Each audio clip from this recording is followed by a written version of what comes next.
take the underground, get out there, and here's the cool thing. It's going to be a like kind of trifecta party with Dig. Facebook is sponsoring an open bar. At our party? Mark Zuckerberg, CEO, founder of Facebook, is going to be hanging out with us. He'll be there. Oh, dude, you get that's a chance to gonna be meet fun. him. I mean, I've never met him, actually. Yeah, he's a freaking really cool guy. Yeah. Dave Morin from Facebook as well will also be out there. Lots of cool folks. We're going to have a great time. So please, if you're in the area, this is not an event to miss. This is amazing. An event to miss? This is no, not this is not an event to miss. You don't want to miss this event, as all the triple negatives that we just did. Also, before we get into the show, which we should do now, we're going to be drinking the Irish Red next week. So if you want to get prepped to joining the brouhaha, hello, I just made that up, happened. Which get yourself the Irish Red from the Michelob. Well, you get the pack, and then you can drink all the ones that we have. This is the 12-pack or whatever. Anyway. Right, or buy a 6-pack every week. Right, either way. I'm just saying. Either way. All right. So thank you for that. I was about to go into more sponsors. We're not getting sponsors. We're not sponsored. It's time to get in the show. First story of the day. Let's kick it off. This is a really cool story, one I want to talk about. Yes. iPhone developers going from rags to riches. 1,532 people dug the story, submitted by Ritubant. The iPhone is a revolutionary headset, but it is also handset. You do not wear it on your head.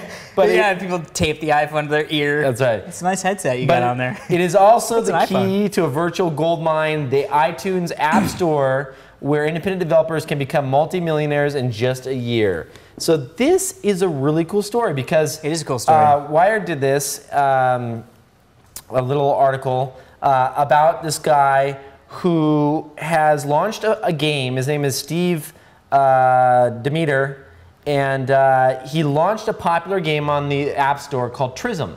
And the second I heard about this game, I went and downloaded and played it, and that actually is pretty cool. Is it good?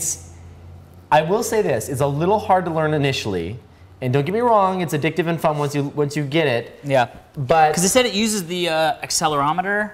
Well, it uses kind of the direction thing, so you kind of say which way you want the bricks to fall. It's a different type of Tetris, kind of. Yeah. The cool thing, or Bejeweled, it's sort of compared to Bejeweled. The thing I like about this though is that you see all these clones out there, and some of it end up getting like sued by like the original, like you actually just because he calls it Tetris doesn't mean it's not Tetris. You know what I mean? Yeah. So. And the Russian government owns Tetris. So. Right, exactly. And you don't want to mess with the Russians. Yeah. So this guy We've talked about the Russians before. We have, and they're hardcore. We don't want any of that. We love you guys. Those gangsters are insane. This guy actually went out, Steve, and he created something very unique and original, which I give him props for that. He made $250,000 in profit in just 2 months. Crazy. His team is himself, with a little bit of help from a friend and a contract designer who he paid $500 to. Amazing. It sounds like when I was launching Dig and I paid like a couple $1,000s to get the initial prototype off the ground. Yeah. Outsource the work. It's the freaking best way to do it. Yeah, heck yeah, baby. He's projecting that he will earn nearly $2 million by July of 2009. Oh man. Apple's take. Good question, Prager. Well, Apple's take is 30%. Yeah, it's like 20 or 30%. 30%. Is it 30%? Yeah. But they provide the platform and all that stuff. No, yeah. Dude, 70% of free money is, there's no qualms with Apple taking 30%. I have no qualms They put a lot of work into the app, obviously. Oh, but, hell yeah. But yeah, I think it's just awesome. Here's going to be the problem with apps. Let's talk about the App Store for a second. Okay. So here's going to be some of the problems with the App Store, which I think is the same sort of problem that the hacked iPhone started to have, which is there's going to be too many apps. There's just too many apps. I don't know what it is. I mean, you can look through the list, but mainly I just look at the top 50. The rest of them, there's probably thousands of them. The rest of them, to me, don't exist. Because I have no way of getting them. Now, I know they do the feature thing, like the iTunes Music Store is good at doing that. It's mostly word of mouth right now. Yeah. I mean, what I did, did you see the little videos I put on my blog? I've done 2 app reviews. No. Apps. Which ones? What apps did you review? The Bloomberg free stocks app, which is a phenomenal replacement for the built-in stocks app. Okay. And then also Enigma, which is a game where you kind of balance different things. It's like Lemmings for the iPhone. Love Lemmings. It's freaking awesome. Anyway, what I've been doing is I sent out a message on Twitter and said like, hey, what are your favorite apps? I count them coming back to me, the replies. Yeah. And I'll be like, okay, well, I'm going to go shoot a little freaking 4-minute video, and I just turn on my flip cam, point it at the freaking phone, and then record it for 3 minutes, and then people get a chance to check out. Because a lot of people don't want to take the risk and spend $3, $4, $5 on something, whether they don't know whether it's going to be cool or not. Here's the interesting thing, and this really changed my mind, because I had said, I was a staunch, I'm not a fan of paying for stuff that it seems like I should get for free, right? So like all the hacked apps were all for free, and so it was like, oh great, when this app store came out, I was like, F this. I'm gonna only get apps that are free, blah, blah, blah. Well, this is the thing. Heather gave me a good retort to that. She said, because she bought a bunch of apps, and I was like, what do you buy? People have to live? No, I was like, she was like, what? I was like, what are you buying all these apps for? There's free apps. And she goes, I spend more money going to lunch than I do buying this app that I may use every day for the next 2 months. And that was it for me. I was like, you know what? You're right. $5? Who the F cares? No, if it's a good app, I'm fine paying $5 for it. Yeah, but I think the bigger reason to pay $5 is because these are developers writing freaking apps. Like, you can't expect someone to write something for free and never pay them. Well, but I come from like everything that I produce, I give out for free because I'm like, I'll figure out how to make money on it before. You get paid. No, I'll figure out how to make money on it, but I'm not going to put it on you, the consumer. Well, so that's how I feel. So I get but that's like standard software, like commerce is like someone writes something, they pay for it, right? Like there's never been. No, not really. I mean, there's a whole thing of freeware. I mean, freeware is out there so that people can develop and put it out as a community and just go. This is something I enjoy. Open source apps and things like that. Yeah. Well, I mean, and I'm not saying I'm dissing people who try to make a dime. I love making dimes. That's what the world is about. I think that this is where I see the distinction between the two. Free stuff. Mm-hmm. Like if I'm going to drink like a little beer, like have a fake beer on my phone or whatever it may be. Yeah, that should have been free.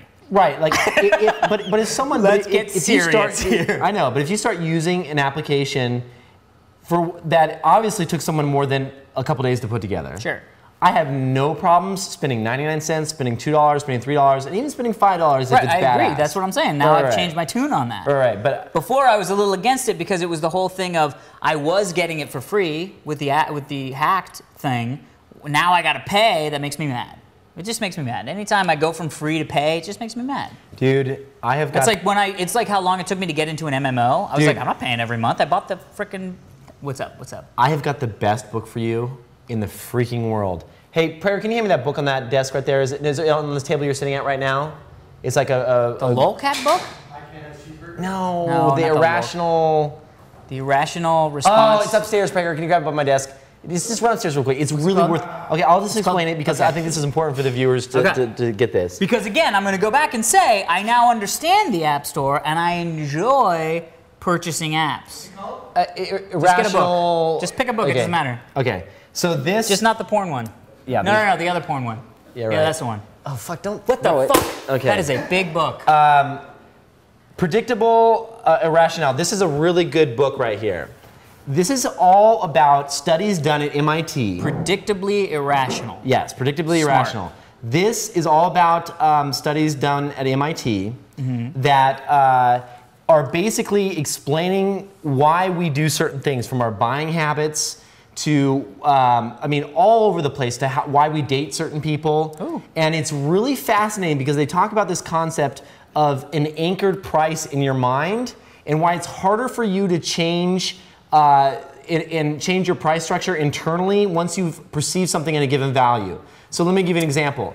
For the longest time, coffee was like 99 cents a cup, right? Right. And then Starbucks came out with a $5 coffee. Right. How did they in the freaking world convince someone to jump from 99 cents to $5? Right. And they talk about what they had to do to get people to make that price jump. Right. This is a great example where you are used to getting something for free. Right. You had that locked into your mind as I've always paid free for this, right? I've never paid a cent for this, I have always paid free for that, you get what I'm saying?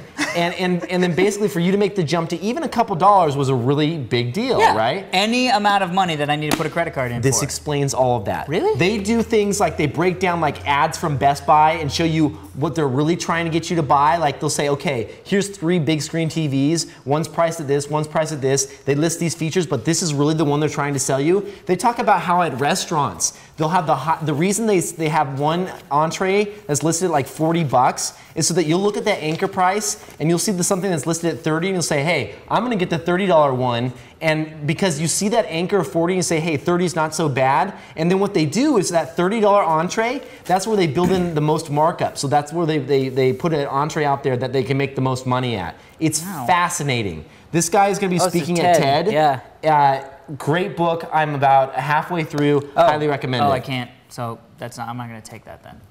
I'm still reading it, yeah. Oh, okay. But well, you were so excited. I was like, go get it, Alex. No, you should read this. And I was like, read it on the plane on the way.